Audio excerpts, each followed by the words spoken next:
Hello दोस्तों, welcome to software engineering channel. क्या हाल चाल है आप लोगों का। सॉफ्टवेयर इंजीनियरिंग चैनल में object oriented development and its stages के टॉपिक को देखेंगे कि ऑब्जेक्ट ओरिएंटेड डेवलपमेंट अप्रोच क्या होती है किसी भी सॉफ्टवेयर को डेवलप करने की, और उसकी क्या डिफरेंट स्टेजेस हैं जो कि हम फॉलो कर रहे होते हैं जब हम ऑब्जेक्ट ओरिएंटेड डेवलपमेंट करते हैं। लेकिन उससे पहले हमें ये समझना ज़रूरी है कि एक्चुअली ऑब्जेक्ट ओरिएंटेड डेवलपमेंट होती क्या है, उसका जो कोर कंसेप्ट है वो क्या है। तो उसकी तरफ हम चलते हैं। तो डेफिनेशन तो आपको स्क्रीन पे नज़र आ ही रही होगी। मैं इसको आपके सामने सादा लफ्ज़ों में बता देता हूँ कि जब भी सॉफ्टवेयर इंजीनियर्स बैठ के प्लान करते हैं तो हम जो है एक सॉफ्टवेयर एप्लीकेशन बनाने जा रहे हैं, तो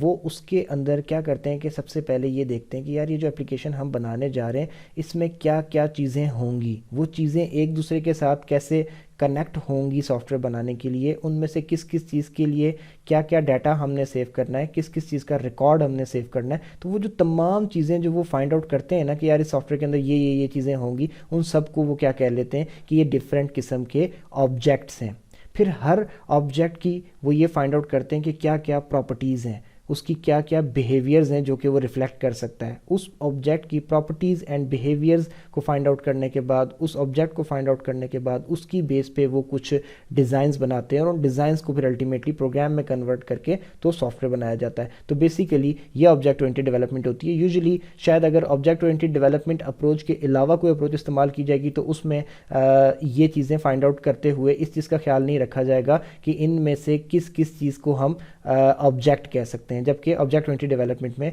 ख़ास तौर पे ऑब्जेक्ट्स फाइंड आउट किए जाते हैं। ये तो एक जनरल कंसेप्ट हो गया। अब इसको मैं मिसाल से थोड़ा सा क्लियर करना चाहूँगा कि फॉर एग्जांपल मैं एक स्कूल का सॉफ्टवेयर बनाने जा रहा हूँ, तो मैं उसके बारे में अपने किसी दूसरे सॉफ्टवेयर इंजीनियर जो है उससे जो है मैं डिस्कस करूँगा। तो मैं बोलूँगा कि यार एक सॉफ्टवेयर बनाना है स्कूल का, और उसमें क्या होगा कि डिफरेंट किस्म के स्टूडेंट्स होंगे और डिफरेंट टीचर्स होंगे, और उनका जो है हमने रिकॉर्ड रखने होंगे। मिसाल के तौर पे हमने उनका फ़ी का रिकॉर्ड रखना होगा, टीचर का अटेंडेंस का रखना होगा, और स्टूडेंट की अटेंडेंस का रखना होगा, उसके बाद टीचर की पे का रखना होगा। तो अब ये सारे के सारी जब मैं बातें कर रहा हूँ और मैंने ऑब्जेक्ट ओरिएंटेड डेवलपमेंट अप्रोच में खुद को रखा हुआ है, तो मैं फ़ौरन समझ जाऊंगा कि स्टूडेंट अगर कोई भी होगा तो वो एक ऑब्जेक्ट होगा, टीचर अगर कोई भी होगा तो वो एक ऑब्जेक्ट होगा, पे भी एक ऑब्जेक्ट बन जाएगी, अटेंडेंस भी एक ऑब्जेक्ट बन जाएगी। फिर टीचर या फिर स्टूडेंट, अगर हम कोई एक अज्यूम कर लेते हैं, लेट से जॉन इज़ अ स्टूडेंट, तो फिर उस जॉन की कुछ प्रॉपर्टीज़ हैं, लेकिन जैसे कि उसका नाम क्या है, उसका रोल नंबर क्या है, उसका रजिस्ट्रेशन नंबर क्या है, उसका गार्डियन नंबर क्या है, ये उसकी प्रॉपर्टीज़ आ जाएंगी। फिर उसके कोई बिहेवियर हैं कि वो टेक क्लास यानी कि क्लास लेता है, हम उसके रिकॉर्ड सेफ रखते हैं, वो फ़ी पे करता है एंड सो ऑन। तो इन चीज़ों की बेस के ऊपर जब हमें ऑब्जेक्ट्स फाइंड आउट हो जाएंगे कि यार ये ऑब्जेक्ट्स हैं, तो इसकी बेस पे फिर हम उनकी properties and behaviours find out कर लेंगे, और फिर उनको हम क्या करेंगे कि डिज़ाइन के अंदर कहीं ना कहीं किसी ना किसी तरीके से ढालना शुरू कर देंगे। तो ऑब्जेक्ट ओरिएंटेड अप्रोच कुछ इस तरीके से काम करती है। जैसे जैसे हम आगे जाएंगे तो आपको उसके स्टेजेस देखते हुए इसकी पूरी की पूरी डेवलपमेंट पैटर्न समझ आना शुरू हो जाएंगे। लेकिन थोड़ा सा मैं आपको बताना चाहूँगा कि इससे सबसे बड़ा फ़ायदा ये होता है कि आपका जो डेवलपमेंट का टाइम है वो बहुत ज़्यादा रिड्यूस हो जाता है, वो बहुत कम हो जाता है, क्योंकि इसके अंदर आपका जो पास्ट का एक्सपीरियंस होता है सॉफ्टवेयर इंजीनियर का, वो बहुत हेल्प कर रहा होता है। फॉर एग्जाम्पल एक सॉफ्टवेयर इंजीनियर है, वो बैठा हुआ है और एक स्कूल के सॉफ्टवेयर पे काम करने जा रहा है, और वहाँ पे उसको ये पता चला कि यार इसमें एक ऑब्जेक्ट स्टूडेंट होगा, तो हो सकता है कि उसने कहीं ना कहीं किसी दूसरे सॉफ्टवेयर पे भी काम किया हो जिसमें कोई एक ऑब्जेक्ट स्टूडेंट रह चुका हो, तो वो उस ऑब्जेक्ट पे काम कर चुका है। हो सकता है कि वहाँ का लिखा हुआ कोड यहाँ पे इस्तेमाल हो जाए, वहाँ का एक्सपीरियंस यहाँ पे इस्तेमाल हो जाए, टोटली बिल्कुल ज़ीरो से कुछ नया नहीं करने जा रहा वो, तो डेवलपमेंट में टाइम बचाएगा वो अपने एक्सपीरियंस से भी और अपने लिखे हुए कोड से भी शायद। This approach also save the time and resource required to maintain the application after development. और इसके अंदर सबसे बड़ी बात ये होती है कि जब ऑब्जेक्ट्स की बेस पे आपका एक सॉफ्टवेयर बना हुआ होता है, एक एप्लीकेशन बनी हुई होती है, तो जब आप उस एप्लीकेशन को बना लेते हैं और बाद में एप्लीकेशन कभी मेंटेनेंस फेज पे भी जाती है, तो वहाँ पर भी आपके रिसोर्सेज बचते हैं, वहाँ पे भी आपका टाइम सेव होता है as compare to other applications, क्योंकि इसके अंदर हर एक काम के लिए एक सेपरेट मॉड्यूल है, हर एक काम के लिए एक सेपरेट ऑब्जेक्ट है। तो अगर किसी एक ऑब्जेक्ट में ही मसला आएगा तो वो मसला वहीं के वहीं आप रखोगे और वहीं सॉल्व करोगे, उससे बाकी सॉफ्टवेयर की कंडीशन के ऊपर शायद बहुत ज़्यादा असर नहीं पड़ रहा होगा। ठीक है, और आपकी इसी अप्रोच से फ़ायदा ये होता है कि आपकी कोड की रीयूजेबिलिटी बहुत ज़्यादा बढ़ जाती है। एक तो एग्जांपल मैंने ऊपर दे दी कि कहीं और का लिखा हुआ भी कोड शायद इस्तेमाल हो जाए। दूसरी बात ये कि आप बहुत सारी चीज़ों के लिए आप कॉमन कोड लिख रहे होते हो। फॉर एग्जांपल मैंने अपनी एग्जांपल की बात की, तो उस एग्जांपल के अंदर मैंने एक स्टूडेंट को एक ऑब्जेक्ट कह दिया, एक टीचर को ऑब्जेक्ट कह दिया, ٹھیک ہے, یہ دونوں کیا تھے, آبجیکٹ تھے. بٹ اگین دیکھا جائے تو یہ ایک ٹیچر اور ایک اسٹوڈنٹ ہونے سے پہلے ایک پرسن تھے. تو وہ تمام چیزیں جو کہ اسٹوڈنٹ اور ٹیچر میں کامن ہے, جیسے کہ ان کا نیم ہوگا, جیسے کہ ان کا فون نمبر ہوگا, ان کا ای میل ہوگا, وہ میں کہیں کامن ڈیفائن کر لوں گا اور آگے ان کو جو ہے اسٹوڈنٹ اور ٹیچر کو وہاں سے وہ فیچرز کو انہیرٹ کروا دوں گا, ان پراپرٹیز کو انہیرٹ کرا دوں گا. کوڈ ریوزیبلٹی ایسی بھی چل جاتی ہے. اس کے علاوہ بھی آپ کے کہیں اور کے لکھے ہوئے ماڈیول بھی شاید یہاں پہ ایزیلی ایڈجسٹ ہو جائیں. تو اب اس کے بعد اگر ہم بات کریں تو اس میں ہوتا کیا ہے کہ جب بھی آبجیکٹ اورینٹیڈ ڈیولپمنٹ اپروچ کو فالو کیا جاتا ہے تو سافٹ ویئر انجینئرز ہمیشہ آبجیکٹ اورینٹیڈ ڈیولپمنٹ اپروچ کو فالو کرتے ہوئے آئٹریٹیو ڈیولپمنٹ کرتے ہیں. آئٹریٹیو ڈیولپمنٹ یہ ہوتی ہے کہ آپ پورا کا پورا سافٹ ویئر ایک ہی دفعہ نہیں بنا دیتے, بلکہ اس کو آہستہ آہستہ بناتے چلے جاتے ہو اور اس میں نئے نئے فیچرز ایڈ کرتے چلے جاتے ہو. فار ایگزامپل میں نے ایک سافٹ ویئر ایسا بنانا تھا جس میں لیٹ سپوز 60 فیچرز رکھنے تھے میں نے, تو 60 فیچرز رکھنے تھے, تو میں ایک دم سے 60 فیچرز والا سافٹ ویئر لانچ نہیں کر دوں گا. میں شاید پہلی دفعہ جب پورے کے پورے آبجیکٹ اورینٹیڈ ڈیولپمنٹ کے اسٹیجز مکمل کر کے ہٹوں گا تو میرے پاس جو سافٹ ویئر آئے گا پاسبل ہے اس میں خالی 5 فیچرز ہوں. لیکن دوبارہ سے میں سارے کے سارے جب فیچرز ڈیولپمنٹ کے اسٹیجز ریپیٹ کروں گا تو اس وقت 5 فیچرز اور آ جائیں گے, تو ہمارے پاس ایک ایسا سافٹ ویئر آ جائے گا جس میں 10 فیچرز ہیں, اور نیکسٹ تھرڈ آئٹریشن کے اندر 5 فیچرز لیٹ سے اور آ جائیں گے تو ہمارے پاس 15 فیچر والا آ جائے گا. تو سافٹ ویئر آہستہ آہستہ جو ہے آگے چلتا چلا جاتا ہے. اور اس کے اندر کیا ہوتا ہے کہ object oriented development approach provide the flexibility to add more things in the existing code,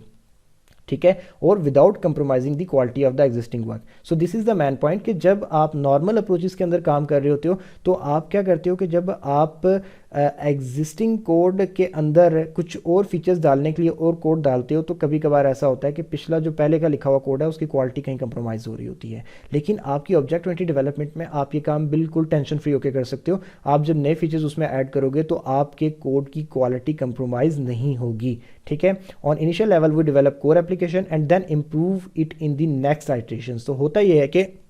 آپ کو اگر ایک 60 فیچرز والی اپلیکیشن بنانی ہے, ایک 60 فیچرز رکھنے والا سافٹ ویئر بنانا ہے, تو آپ اپنے کلائنٹ سے پوچھ لیتے ہو کہ یار موسٹ امپورٹنٹ چیزیں کیا کیا ہیں, تو وہ آپ کو بتاتا ہے کہ یار یہ 10 فیچرز جو ہے نا سب سے امپورٹنٹ ہیں, اس کے بعد باقی آہستہ آہستہ آتے بھی جائیں تو کوئی مسئلہ نہیں ہے. تو آپ کیا کرتے ہو کہ سب سے پہلے وہ کور فیچرز جو ہیں آپ ان کے اوپر کام کرتے ہو, ان فیچرز کی بیس کے اوپر آپ اپلیکیشن ڈیولپ کر دیتے ہو. فرسٹ 2 آئٹریشن میں پہلے 10 فیچرز کی بیس پہ ایک چھوٹا سا سافٹ ویئر آپ نے اس کو کلائنٹ کو دے دیا, اب وہ ان کی بیس پہ اس کو یوز کرتا جائے گا, اور نیکسٹ جو ہے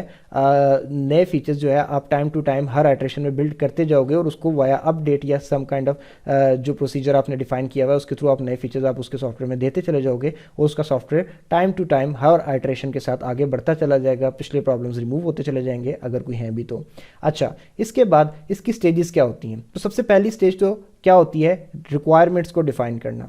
اب اس اسٹیج کے اوپر کیا ہوتا ہے کہ ہم سب سے پہلے دیکھتے ہیں کہ یہ اپلیکیشن جو ہم بنانے جا رہے ہیں, سافٹ ویئر جو ہم بنانے جا رہے ہیں, یہ